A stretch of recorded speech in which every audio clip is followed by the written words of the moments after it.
5장 지난 시간에 뭐 했나요? 홀딩 피리어드 리턴스에 대한 개념 배웠고요. 뭐 별 얘기는 아니었어요. 별 얘기 아니란 게 가격을 산 가격이 있고 판 가격이 있고 그다음 배당 받은 게 여러분 주식이라면 배당 받은 게 있을 텐데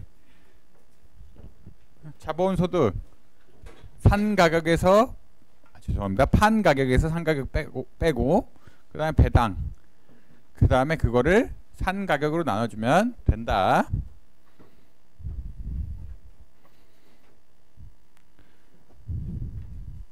그 다음에 앞쪽을 캐피탈 게인 일드 뭐야?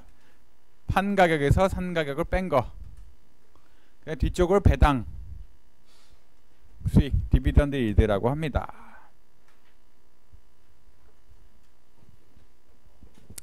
근데 뭐 기본적으로 얘가 문제가 되는 이유는 캐피탈 게인은 세금이 달라요. 디비던드 일드하고 배당보다는 캐피탈 게인이 소득이 낮아서 뭐 굳이 안쪽에서 해도 되는데 쪼개는 이유가 있어요. 그러니까 여러분들 실질 벌어가면은 부동산 사면 뭐 하죠? 양도소득세 뭐 이런 거 내죠. 부동산에서 가격이 오르면 소득세 이런 거 내요. 주식도 마찬가지예요. 주식도 샀다가 가격이 오르면 세금을 냅니다. 근데 여기서 적용되는 세율 캐피탈 게인 내가 가격이 오름으로써 얻는 세율이 배당에 대한 세율보다는 싸요. 뭐 일반적으로 그렇게 싸니까 쪽에서 하는 게 더 일반적인 내용입니다.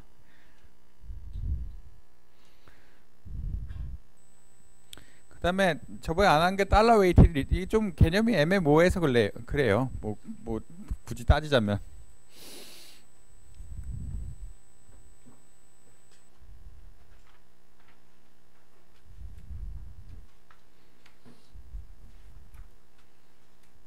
왜? 그리고 여기 틀렸죠. 일단 마이너스 0.1일 거예요. 제 생각엔.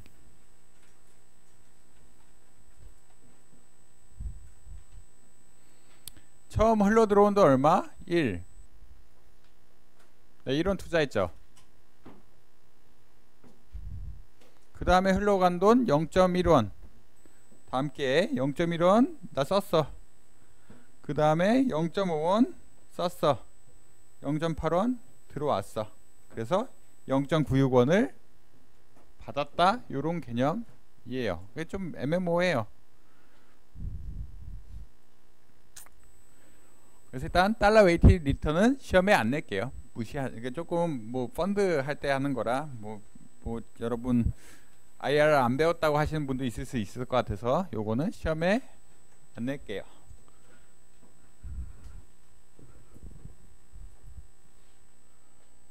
그 다음에 중요한 거는 복리와 단리 차이요. 복리와 단리.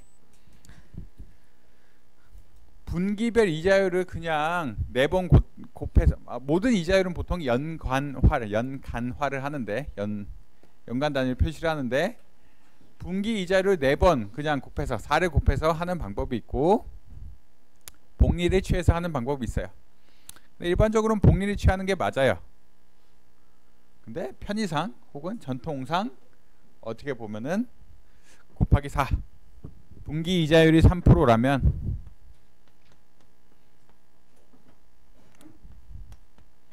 그냥 4를 곱해버렸던 4를 곱해서 12% 연간 이자율이라고 했던 경우 그거를 APR이라고 하죠. 이펙티브는 좀 달라요. 이펙티브는 1.03에 4승 분기가 3이니까 4번 해줘야 되니까 복리 마이너스 1 곱하기 100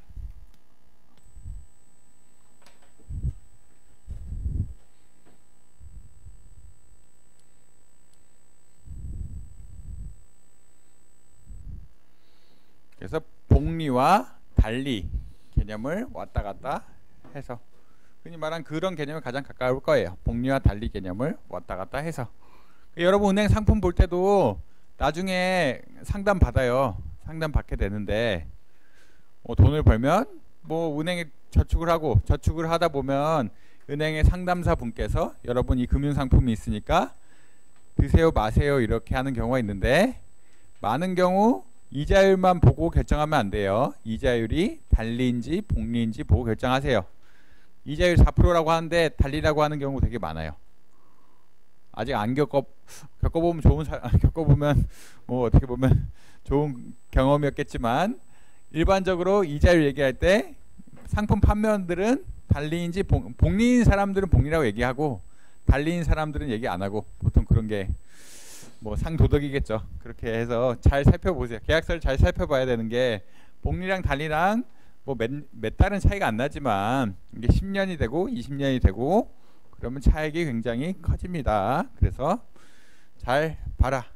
여러분 이게 뭐 필요 없는 내용일 수도 있을 것 같지만 당장 보면 나와요.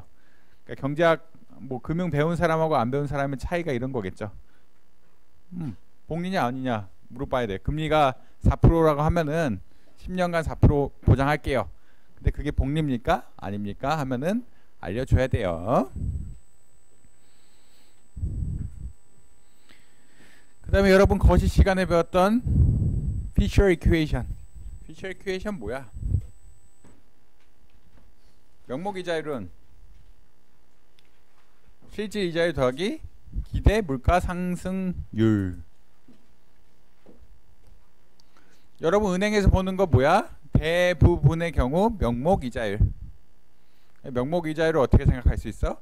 실질 이자율하고 더하기 기대 물가 상승률로 볼 수 있다. 그럼 이자율 변동이 있다면 많은 부분 물가 상승률의 변동일 가능성도 있어요.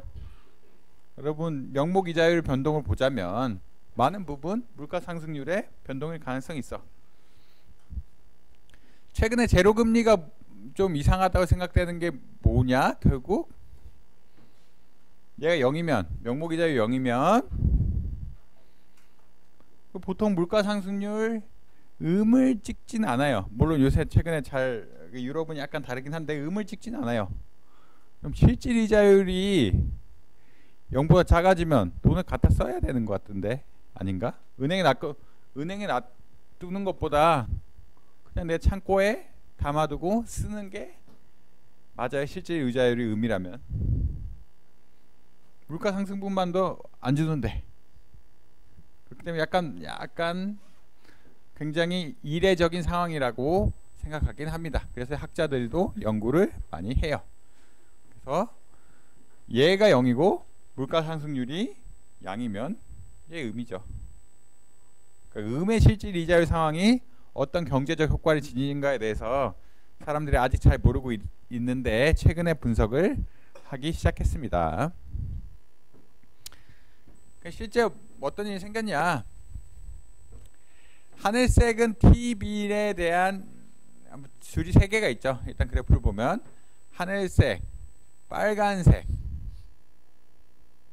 그 다음에 점선, 파란색 점선.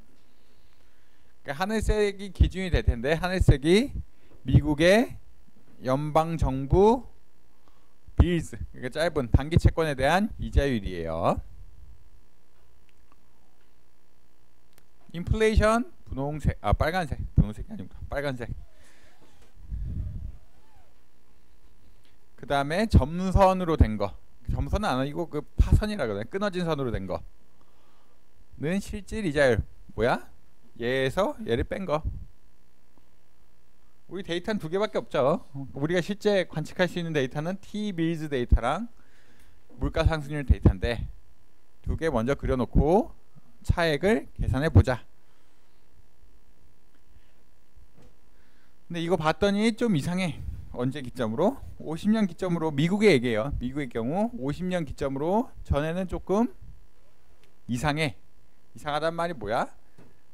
물가가 확 오르면 실질 이자율이 확 떨어지는 그 말 뭐야? 명목 이자율은 그대로인데 물가에 따라서 실질 이자율이 변동하는 그런 일들이 왕왕 있었다. 특히 이때는 전쟁기죠. 미국 2차 세계대전 기간이라 더 그럴 수 있어요.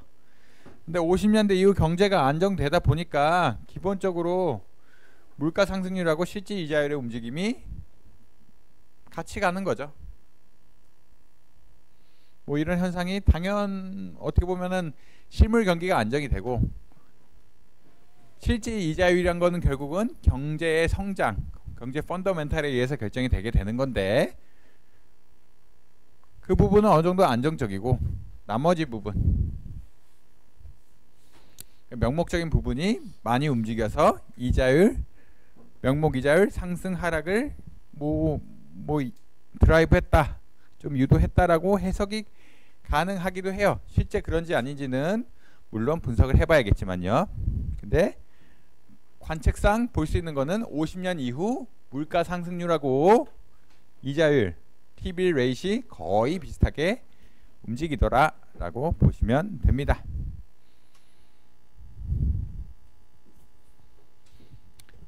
(50년대) 이후에 명목 이자율 상승이란 게 결국 물가 상승률을 반영한 거다.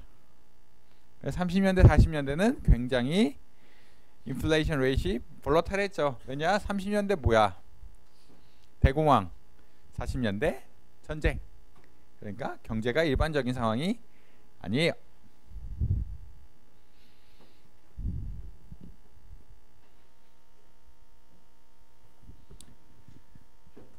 그래서 여러 가지 소리 하다가 5장의 메인 토픽이에요. 이제 진짜 수업에 진짜 수업에 들어가면 말이 좀 이상한데 투자론 진짜 수업이 투자론 여기부터 전에 거는 그냥 한번 훑어보시면 되고 여기부터는 잘 봐야 돼.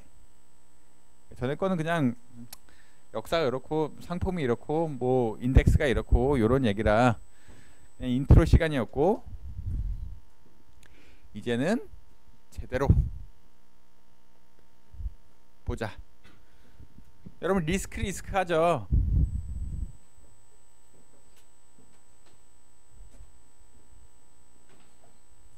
우리가 투자론을 통해서 다루는 것도 리스크에 관한 거예요.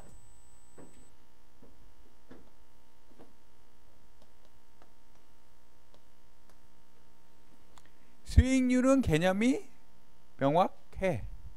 수익률은 배웠잖아요. 계속 수익률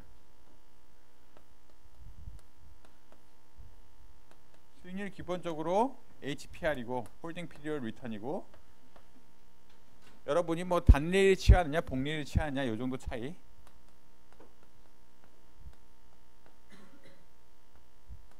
이 정도 차이. 이 정도.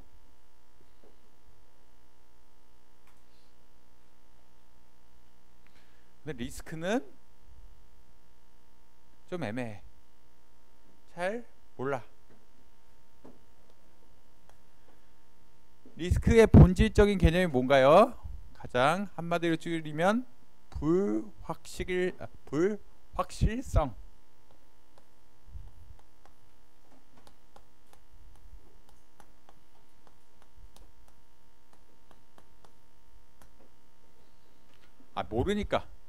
모르니까 리스크가 있다고 하지. 뭐 게임에서 이길 확률, 게임에서 뭐 동전 던지기에 동전 던지기를 해서 뭐 이길 확률 다 모르니까 리스크가 있는 거예요. 뭐 스포츠 시합도 토토를 하죠. 토토를 하는 거 뭐야? 모르니까. 결과를 모르니까. 금융상품도 알면 수익률이 내일 얼마인지 정확하게 알면은 위험이 없어. 리스크가 없는 거야. 그런 자산은 뭐라 그래? 무위험 자산.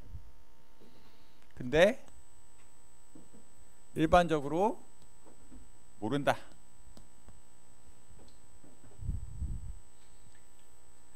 모르는 거를 해결해 나가는 방법이 몇 가지 있어요. 리스크 모른다죠. 그래서 가장 대표적으로 여러분들이 하는 거 시나리오 애널리시스. 뭐야? 가장 간단히 경기가 좋을 때 경기가 나쁠 때 우리는 경기가 좋을 확률 요새 안 좋으니까 30%니까 30%, 70%.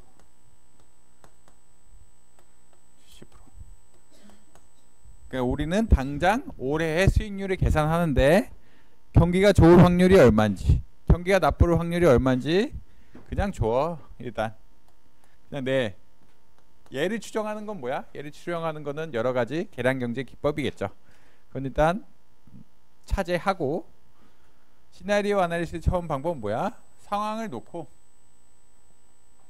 경기가 좋을 확률, 좋을 상황, 그리고 경기가 나쁠 상황, 그리고 거기다가 확률을 줘. 확률 여러분들이 줘. 뭐 어떻게 방법, 뭐 여러분이 주는 건데 물론 과학적이고 통계적인 기법을 써야겠죠, 일반적으로는. 근데 분석 자체는 얘가 어디서 나왔는지에 대해서 묻진 않고, 있다면 뭐 어떻게 할 거냐, 있으면 뭘 할 수 있어? 여러분 기대 수익 구할 수 있고. 요것만 있으면 안 되죠. 죄송합니다. 그 다음에 뭘 정해야 돼? 수익률이 얼마나 날 거냐, HPR. 예를 들어 10%, 0%.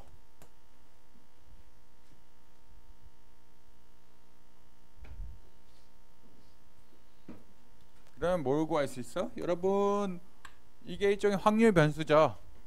확률 변수.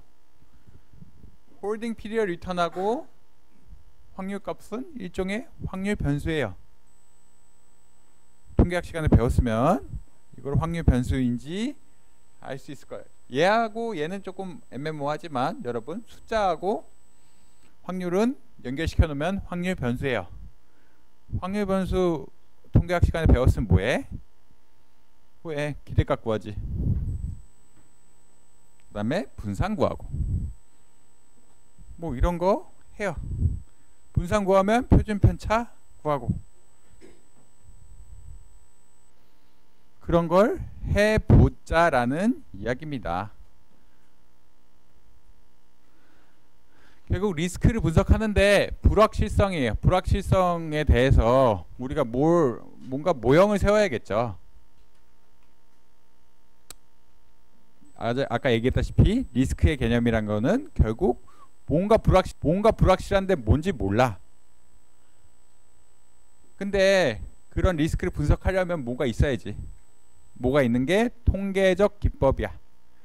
통계적 기법의 기초 뭐야? 확률 분포를 만드는 거. 그래서 시나리오 정하고 확률 분포 만드는 게 아마 여러분이 이 투자론 시간을 거쳐서 계속 하게 될 일입니다. 가장 간단한 방법이고 가장 직관적이죠. 교수님 숫자 어디서 나왔어요?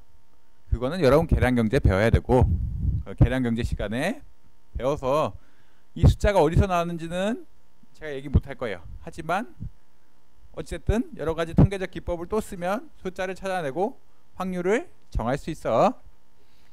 얘가 일단 정해지면 나머지는 굉장히 간단해져. 기대값 구하고 분산 구하고 캐펜 배우면 공분산 구하고 뭐 요정도. 그래서 리스크란 거를 측정한다. 리스크 개념이 굉장히 모호한데 모르잖아요. 여러분도 모르고 잘 몰라. 근데 통계학적으로 리스크의 개념을 조금 정리할 수 있어. 왜냐하면 상황을 다루는 가장 불확실한 미래의 불확실한 것을 다루는 학문이 통계학이고 확률 이론이고, 확률적 이론을 써서 뭘 만들 수 있다. 그러면 리스크에 대한 개념을 어느 정도 표준화할 수 있는 거겠죠.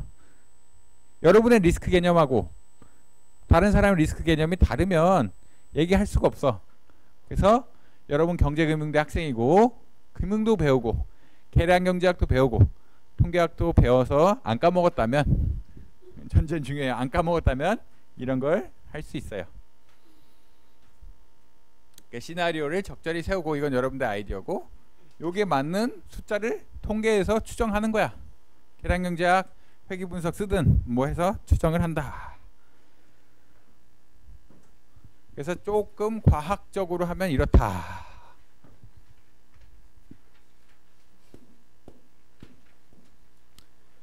시나리오 4개 짰죠. Severe Recession, Mild Recession, Normal Growth, Boom.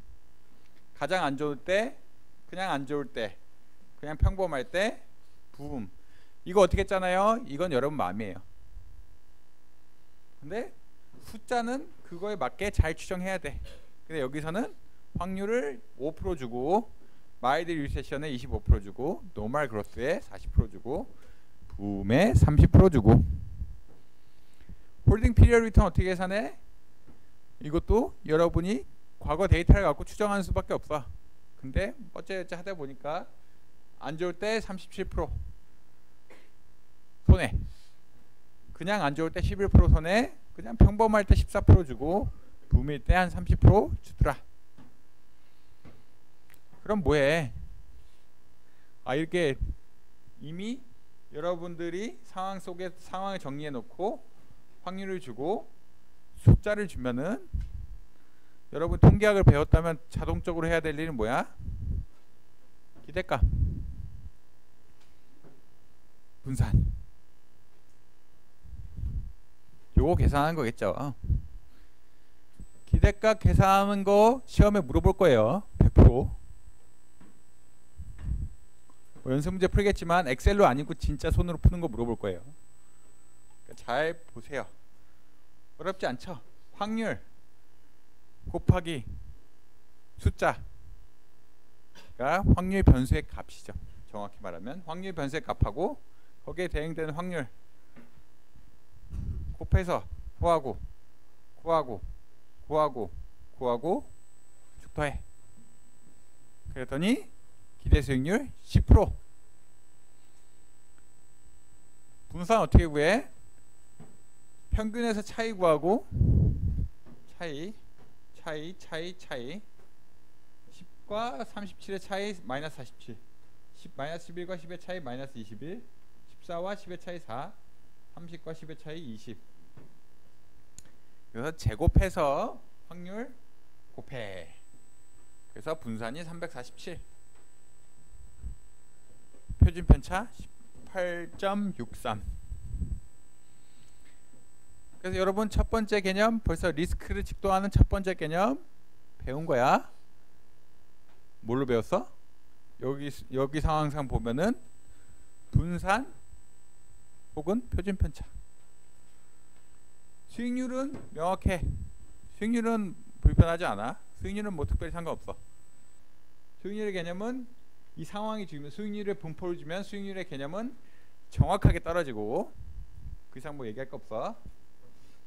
대신에 리스크의 개념이 여러 개가 있는데 이제 처음 리스크의 개념을 배운 거예요. 수익률의 표준 편차. 수익률의 표준 편차가 크면 뭐야? 미래 굉장히 높은 수익률이 나거나 미래 굉장히 낮은 수익률이 날 가능성이 커. 그렇기 때문에 리스크가 크다. 뭐 이런 개념이겠죠. 리스크가 불확실성인데, 이제 다시 돌아봅시다. 리스크는 불확실성이고, 불확실성을 표현하는 가장 대표적인 방법은 확률 분포를 사용하는 거고, 확률 분포를 어떻게 사용해? 가장 기초적으로 사용할 수 있는 거는 여러분들이 시나리오를 선택해서 각각의 확률을 주고, 이거 어디서 줬는지는 계량경제학에서 배우는 거고, 수익률도 주고 기대값 구하고 표준 편차 구하면, 표준 편차가 여러분이 생각할 수 있는 가장 쉬운 리스크의 척도다. 그래서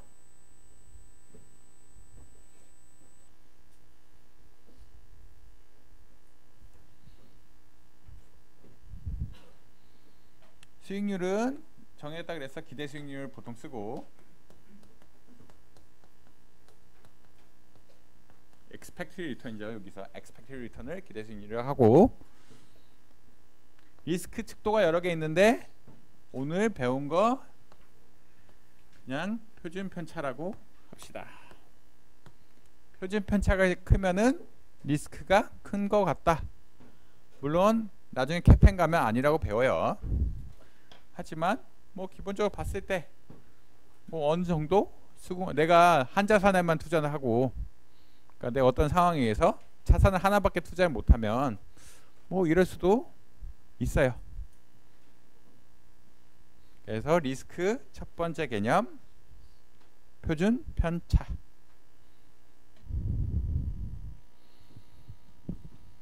그 다음에 밸류엘 리스크라고 얘기해요.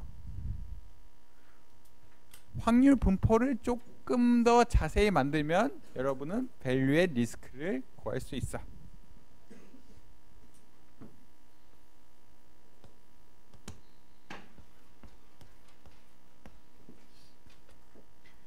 그다음에 밸류의 리스크는 퍼센테이지 단위가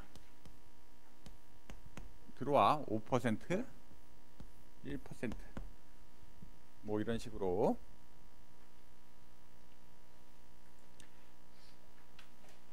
여러분은 연 단위로 투자를 하고, 이게 5% 1% 무슨 개념인지 얘기할게요. 연 단위 투자를 해. 그래서 어떤 상황에서 밸류의 리스크 5% 값이 얼마다라고 소리 들으면 뭐야? 해석을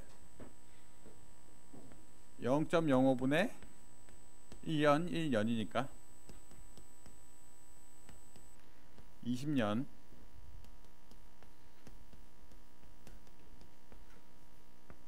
밸류의 리스크만큼 손해 볼 수 있다.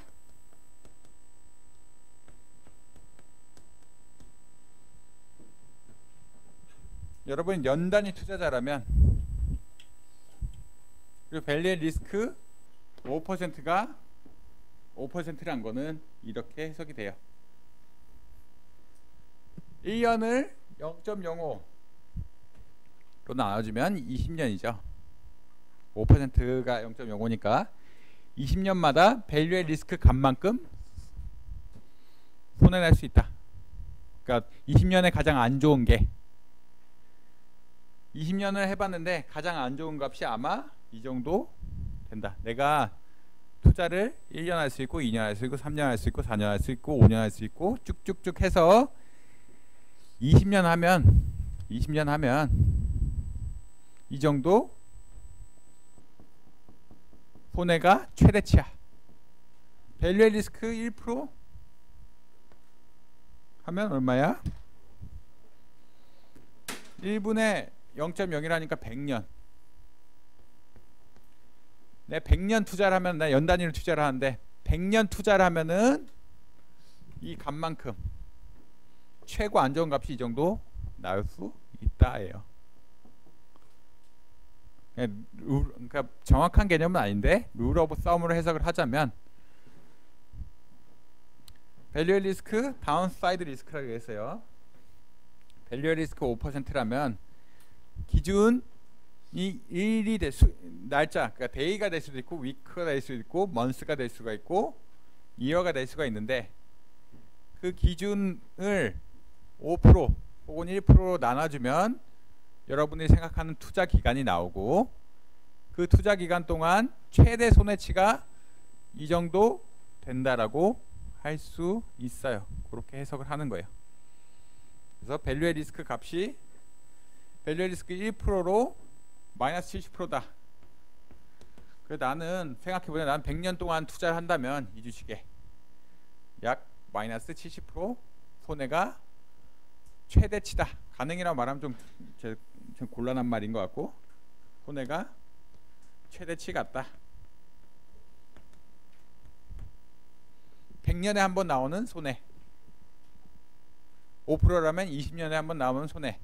이게 만약 1단위라면 1단위라면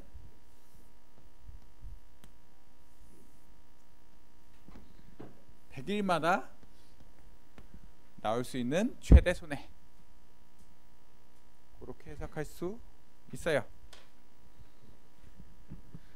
그래서 두 번째 리스크 밸류의 리스크인데 무슨 개념이야? 몇 년에 한 번 내가 얼마나 손해 볼 수 있을지, 그러니까 그러니까 어떻게 보자면 내 투자 기간에 따라서 내가 얼마나 손해를 볼 수 있는지, 내 최대 손해가 얼마인지 최대 손해량만 계산해 줘. 좀 이해가 잘 되실 수도 있고 안 되실 수도 있어요. 저도 배웠을 때 헷갈렸으니까 옛날에. 그래서 밸류의 리스크는 퍼센테이지가 따라가고, 퍼센테이지의 역수가 여러분들이 이러한 사건, 밸류의 리스크가 나올 사건을 기대할 만한 투자 기간이에요. 5%라면 1년 단위인데 5%라면 20년에 한 번 밸류의 리스크 값만큼 나는 최대로 손해가 볼 수 있다. 이 정도로 해석하시면 됩니다. 1%라면 내가 투자를 하면은 100년 동안 할 수 있을 텐데 100년에 한 번 이 정도 큰 손해가 난다. 그래서 measure of downside risk라 그래. 얘 뭐야? 몇 년에 한 번 혹은 며칠에 한 번, 몇 주에 한 번 이 정도 손해가 난다라고 얘기하니까 업사이드는 없어. 이득이 난다에 대해서는 전혀 얘기하지 않아. 하지만 내 손해액이 얼마인지 대강 알 수 있게 해줘.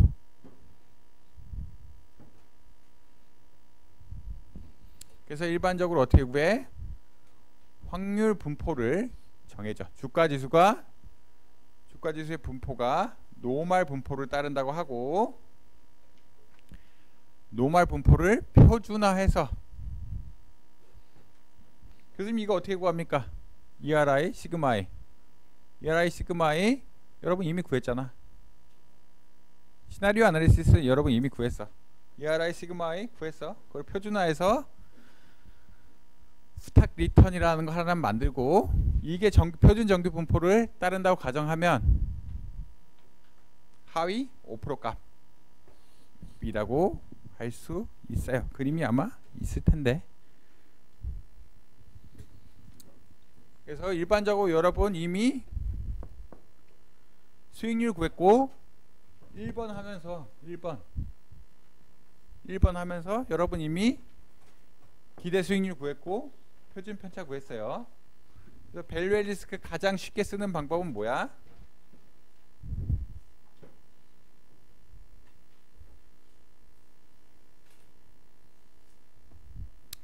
나는 이미 따라서 어떤 주식의 기대 수익률이 얼마인지 알고 시그마 I도 얼마인지 알아. 그래서 어떻게 가정해? 내 주식의 수익률이 혹은 표준화한 내 주식의 수익률이 표준 정규 분포를 따른다고 가정을 하고, 표준 정규 분포에서 20년에 한 번 날 사건 얼마야? 누적 확률이 5% 되는 시점, 요 값을 곱해주면 되겠죠. 요 값을 찾아서 얼마? 제가 알기로는 1.64인가 이럴 거예요. 여러분 만약 밸류 리스크 5%를 구한다고 하면은 이게 90, 그러니까 정규 말이 좀 그런데 숫자 안 쓰려고 그랬는데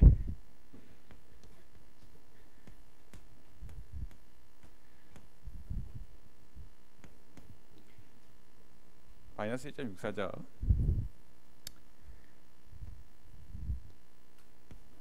표준 정규 분포를 적분하면 누적 확률 분포가 나오고, 누적 확률 분포 끝에서 1.64까지 하면은 약 5% 거야.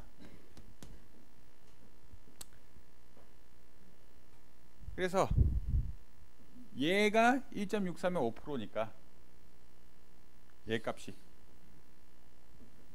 앞에 지울게요. 죄송합니다.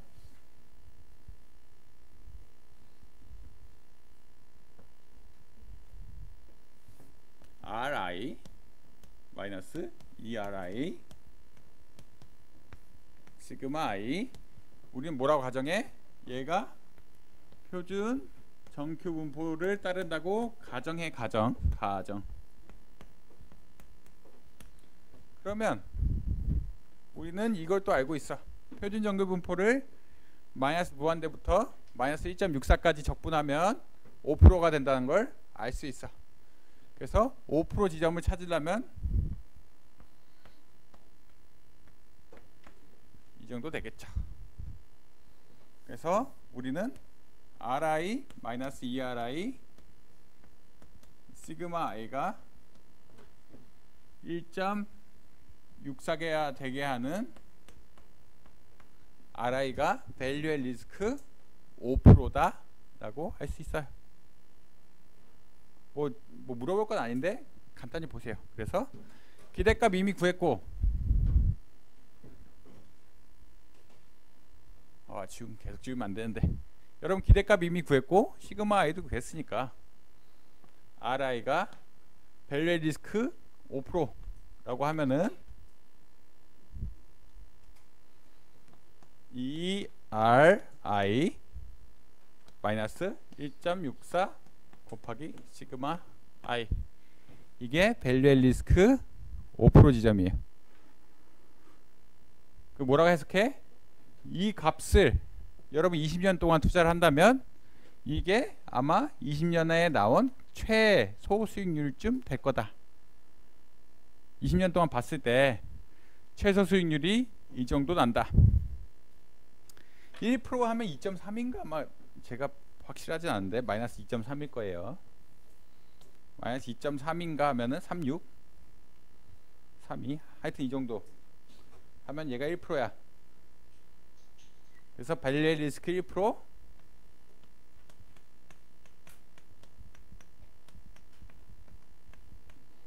(2.36) 시그마인가 이렇게 구해요. 얘는 시나리오 아나리시스 통해서 여러분들 알고 있는 거야. 얘는 나는 손 안 댈 거고, 대신에 우리는 가정을 하나 넣고, 가정을 세게 넣으면은, 가정을 엄청 세게 넣으면은 밸류의 리스크 20년마다 한 번, 여러분 연간 투자자라면, 주간 투자자라면 20주마다 한 번 이 정도가 이 값이 최소 손해, 최소 수익. 100년에 한 번 최소 수익, 혹은 100주에 한 번 최소 수익, 100일에 한 번 최소 수익. 이거는 여러분의 정의에 따라 다른 거다.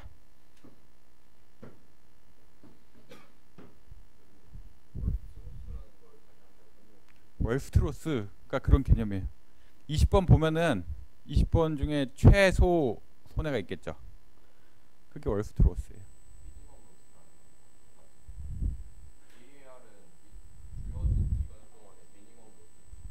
월스트로스나 미니멈 로스나 똑같죠. 예.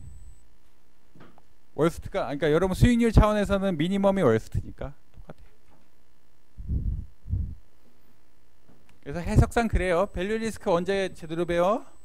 여기선 별로 안 할 거고, 고급 파생 상품 이런 거 가면 밸류 리스크 배워요. 저는 더 안 할게요. 근데 개념은, 그러니까 밸류, 여러분 경제금융대 학생이고 투자론 들었으면은 밸류의 리스크 5%다 하면은 첫 번째 뭘 찾아야 돼? 그 단위가 무엇인지 찾아야 되고, 단위가 1년 단위인지 1일 단위인지 1주 단위인지 그걸 찾아야 되고, 그걸 찾으면 확률의 역수 5%라면 0.05, 그래서 1일이라면 20일, 100일, 주라면 20주, 년이라면 20년마다 겪을 수 있는 최소 수익이죠.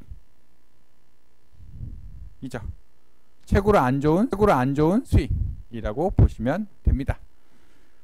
그래서 해석을 알아두시고 시험에는 밸류의 리스크 안 낼 거예요. 이거 여기서 할 내용은 아니지만 뭐 투자론만 듣고 경제학에 집중할 학생도 있으니까 아이언은 드릴게요. 그래서 밸류의 리스크 보면은 뭘 알아야 돼? 퍼센트 단위가 있는 거는 당연하니까 오케이인데, 해석을 할 때는 퍼센트 단위 플러스 이 수익률 단위가 연간인지 주간인지 일간인지 100% 확인을 해야 돼. 그래야 해석을 잘 할 수 있어. 그 정도만 알아두세요. 그래서 두 가지 배웠다. 리스크 측도. 첫 번째 리스크 측도 뭐야? 표준 편차.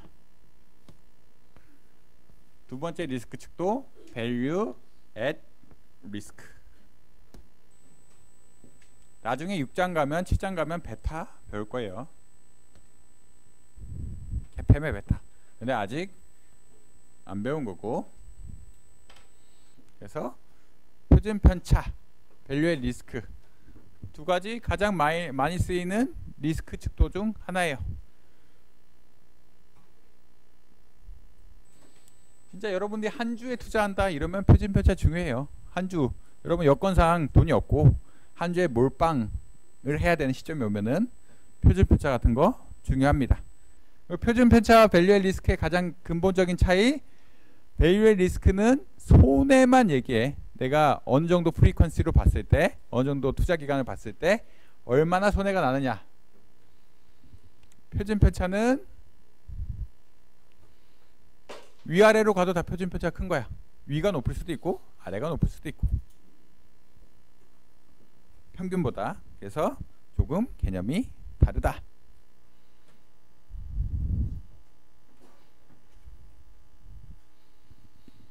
그 다음에 금융 퀀트 금융 퀀트 시간에 나중에 금융 퀀트 들을 학생도 있고 듣는 학생도 있고 하면은 이게 뭔 말인지 배울 거예요. 수익률의 한 달 정도는 그냥 죄송합니다. 정규 분포로 해석 가능해. 왜냐면 한 달간 리턴이란 게 뭐야? 결국은 매 순간순간 리턴의 합이죠. 내가 한 달 리턴이란 거는 굉장히 짧은, 그러니까 매 순간 리턴의 합이기 때문에 여러분 나중에 센트럴 리미트 티오렘 중심극한 정리 배웠을 수도 있고 안 배웠을 수도 있지만 그런 걸 쓰면은 한 달 정도는 정규 분포라고 그냥 생각해. 한 달 수익률 정도는. 그래서 밸류의 리스크 한 달 정도 많이 한다. 이게 금융 퀀트 시간에 하는 내용이에요. 아직은 금융 퀀트 듣는 학생들도 안 배웠겠지만 continuous compounded rate 이렇게 하면은 더하기가 돼서 중심극한 정리가 잘 성립해서 어쩌고 저쩌고 이렇게 나갑니다. 그래서 알아만 둬. 근데 표준 편차 물어볼 거고 밸류의 리스크는 안 물어볼 거야. 얘도 당연히 안 물어볼 거야. 이거는 금융 퀀트 시간에 가서 배우세요.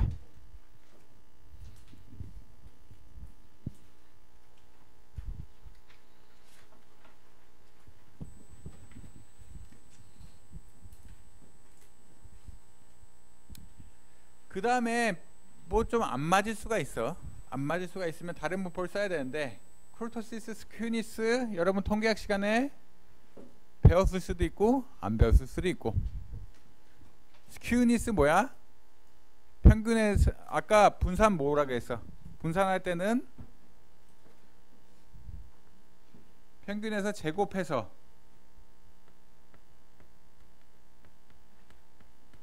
확률 곱했죠.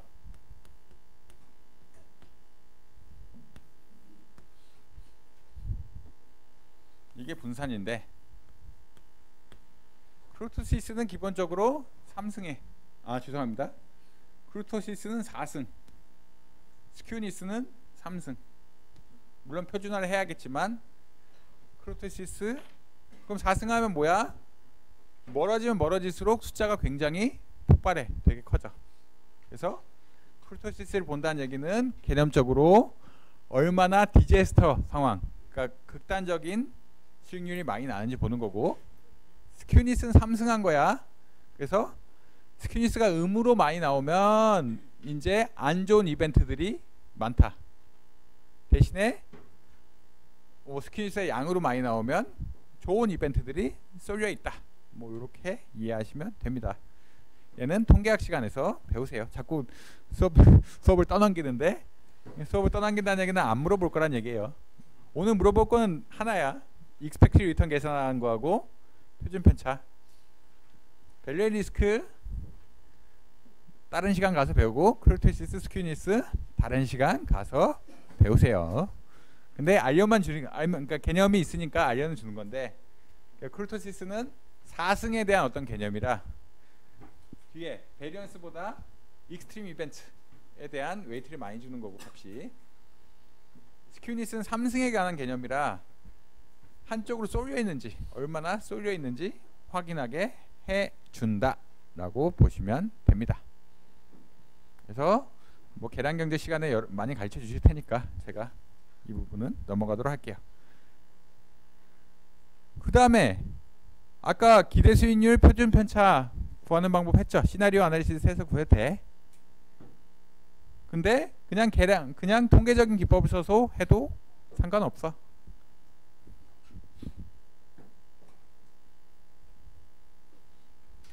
밸류 리스크 구하려면 뭐가 어떤 게 필요해? ER 시그마가 필요한데 여기서 그냥 뽑아다 써도 돼. 시나리오 아나리시스에서 뽑아 써도 돼. 그러기 싫으면 가장 많이 쓰는 방법은 뭐야? 과거 역사적인 데이터를 바탕으로 하는 거야.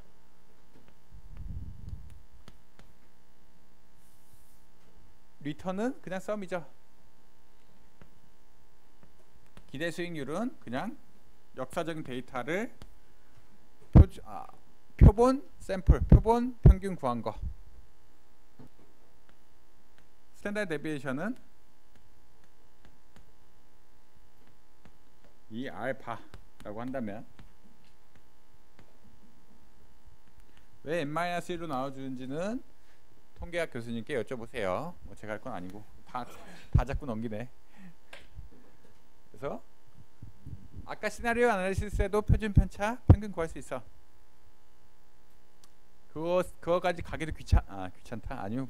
뭐 굳이 그럴 필요 없을 것 같다 생각하면 알바가 expected return. 그러니까 내가 역사적 데이터를 가지고 있을 테니까 역사적 데이터를 가지고 거래가 있는데 그 역사적 히스토리컬 평균을 구해서 그게 기대 수익률, 그 다음에 역사적인 표준 편차를 구해서 그게 표준 편차하고 밸류 앤 리스크 구하면 돼.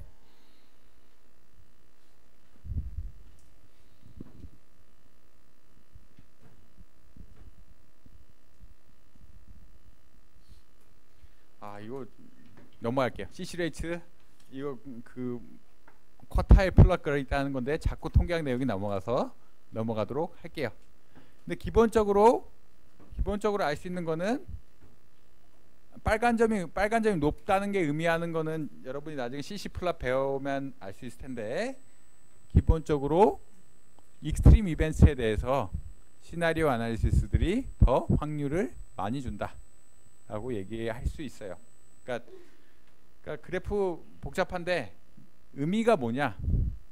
일반적으로 그러니까 다시 말해 정규 분포를 사용할 때 문제점이 뭐냐? 네, 정규 분포를 사용하면은 디제스터. 그러니까 되게 정규 분포는 여러분들이 보시다시피 아까 정규 분포 하나 그렸죠? 보시다시피 이쪽이 약해. 그러니까 이쪽에 대해서 별로 그러니까 확률이 낮다는 얘기는 이쪽에 대해서 별로 신경 안 쓴다는 얘기야. 신경 안 써. 근데 실제 여러분들이 잘 만든 시나리오 애널리시스를 보면은 낮은 쪽에 그러니까 숫자가 낮죠. 숫자가 낮은 쪽에 굉장히 웨이트를 많이 줘. 확률 웨이트를 많이 준다는 얘기야. 그래서 간단히 얘기하면 정규분포 좋아. 한 달까지 괜찮은데 실제 적용할 때 어떤 안 좋은 상황, 파이낸셜 크라이시스라든지 이런 상황에 대해서 모델링하기는 부족하다 정도 함의를 가져주세요. 물론 안 물어볼 거예요. 안 물어볼 텐데 그 정도는 알아두세요. 그래서 시나리오 아나리시스 빨간 게 왜 교수님 높을까요? 뭐 숫자 낮을 때 굉장히 높네요. 그 무슨 말이야? 특히 굉장히 수익률이 안 좋은 상황에 대해서 시나리오 아나리시스를 짜면은 보다 정확하게 할 수 있어요. 그래서 아주 한마디로 줄이자면 정규 분포 하면은 1번이 없는 거고 정규 분포를 어프록시메이트 했다 내가 쓰면은 1번이 없고 얘가 30%쯤 되는 거예요. 그냥 개념상 느낌에 뭐 안 물어볼 거예요. 이건 안 물어볼 건데 정규 분포로 했다 그러면 위에 거 무시한 거야. 디제스터라 그러는데 갑자기 수익률이 떨어지는 이벤트를 무시한 거야. 그래서 여기다 다 웨이트를 주는 거고. 근데 실제 시나리오 아나리시스 할 때는 이런 거를 꼭 넣어요. 디제스터가 얼마인지 그런 걸 넣어서 계산하니까 보다 안 좋은 상황에 대한 고려는 잘 한다. 그게 보다 뭐 리스크를 측정하는데 정확할 수 있어요. 그 정도 이해하시면 될 것 같아요. 그래서 정리, 여기까지 정리. 시나리오 아나리시스에서 기대값, 표준편차 구할 수 있어. 표준편차 첫 번째 리스크야. 여러분들 쓸 수 있는. 특히나 여러분들 한 주식에만 투자해야 된다면 표준편차 굉장히 좋은 개념이다.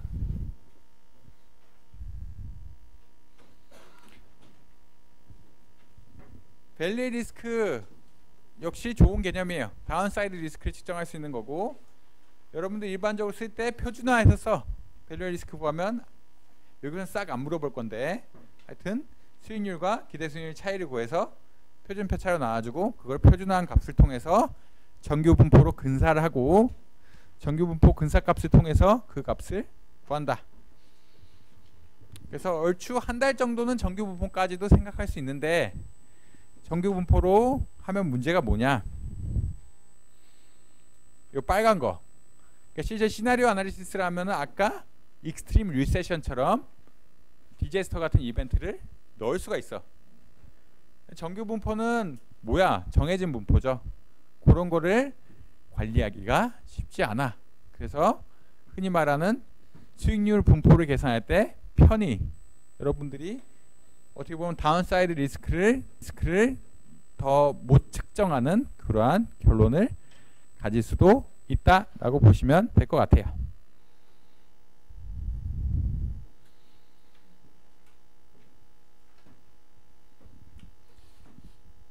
두 가지 배웠다. 두 가지. 그러니까 기대 수익률은 기대 수익률 쓰고, 리스크는 첫 번째 스탠다드 데비에이션, 두 번째 기대 수익률. 죄송합니다. 밸류 앤 리스크. 이 두 가지 배웠다. 그 다음에 이제 여러분 리스크 아나리시스를 하려니까 용어가 좀 있어야 돼. 용어 개념. 사람들이 뭘 그렇게 관심 있어 하는지, 투자자들이 뭘 그렇게 관심 있어 하는지, 혹은 경제신문에서 뭘 그렇게 얘기하는지, 혹은 여러분이 받아보는 보고서에서 뭘 얘기하는지 한번 살펴봅시다. 리스크 프리 레이트 간단해. 리스크가 없는 이자율이야. 리스크가 없는 이자율은 뭐야?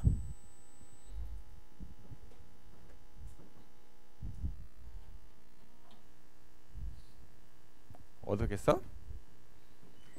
시나리오가 있는데 리스크 없어. 모두 다 7, 7, 7, 7 이런 식이겠지. 혹은 5, 5, 5 리스크 프리 레이시 5%라면 모두 다 7, 7, 7, 7 혹은 리스크 프리 레이시 7%라면 7, 7, 7, 7 리스크 프리 레이시 5%라면 5, 5, 5, 5 불확실성이 리스크라고 했으니까 불확실한 상황에 다 몽창 같은 결과를 주면은 리스크 프리야. 개념상 이해 가시겠죠? 리스크는 언설튼티인데 리스크 언설튼티가 없어. 그럼 내가 아무리 시나리오를 짜봐도 동일한 수익률 재면 그게 리스크 프리 레이트야. 무위험 수익률. 무위험 수익률 중 가장 대표적인 게 미국의 정부 채권의 수익률이겠죠. 그래서 certainty, 시나리오에 상관없이 내가 그 숫자를 7777 얻으면 7%고 555 얻으면 5%고 그게 무위험 수익률입니다. 그런 자산을 무위험 자산이라고 하고요. 근데 개별 주식은 혹은 개별 자산은 무위험 수익률과 차이가 나겠지. 일반적으로 더 많이 줄 거야. 왜냐하면 사람들이 위험을 싫어하니까. 리스크 프리미엄 뭐야? expected return 마이너스 risk free rate.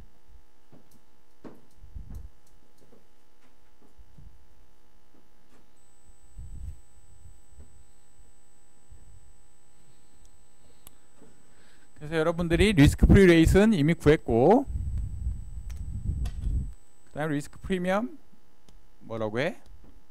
어떤 자산의 기대 수익률 마이너스 리스크 프리 레이트, 얼마나 더 벌 수 있느냐.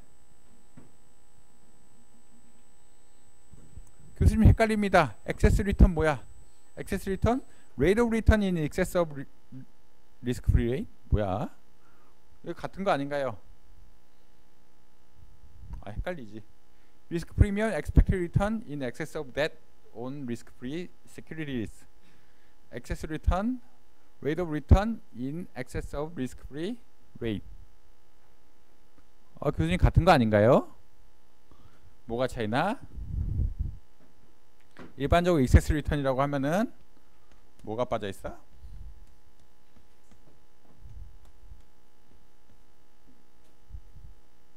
기대값이 빠져. 그래서 어떤 상황 한번 봅시다. 여기서 무위험 수익률이 7%라면 리스크 프리미엄 3%야. 왜냐면 기대 수익률이 10%니까.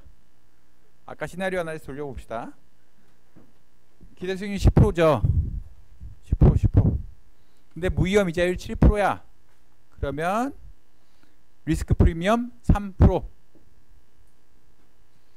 근데 홀딩 피리어드 리턴이 마이너스 37%야.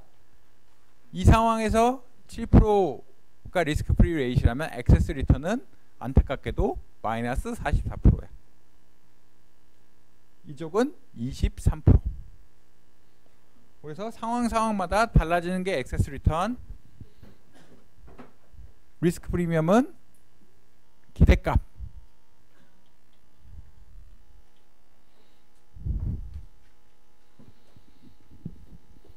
그다음에 리스크 어벌전은 뭐야? 얼마나 사람, 이건 배웠으니까, 미시경제 시간에 배웠을 테니까 잘 알겠고, 얼마나 사람들이 리스크를 싫어하냐를 측도하는 정도.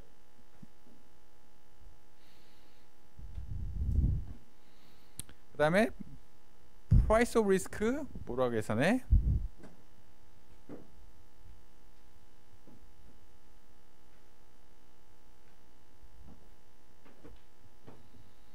price of risk는 시그마 제곱분의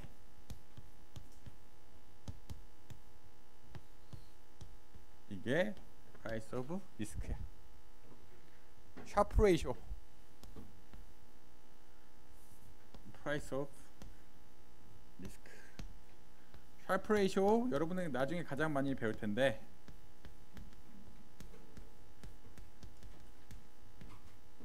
뭐야? 시그마 i분의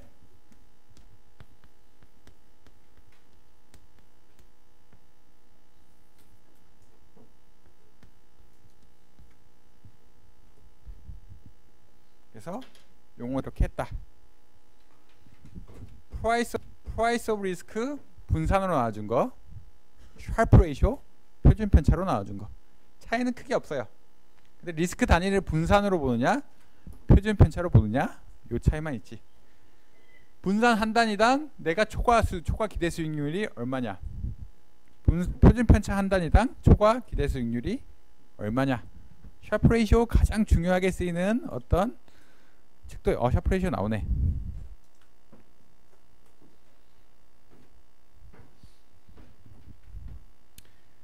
Reward to volatility ratio, ratio of portfolio risk premium to standard deviation.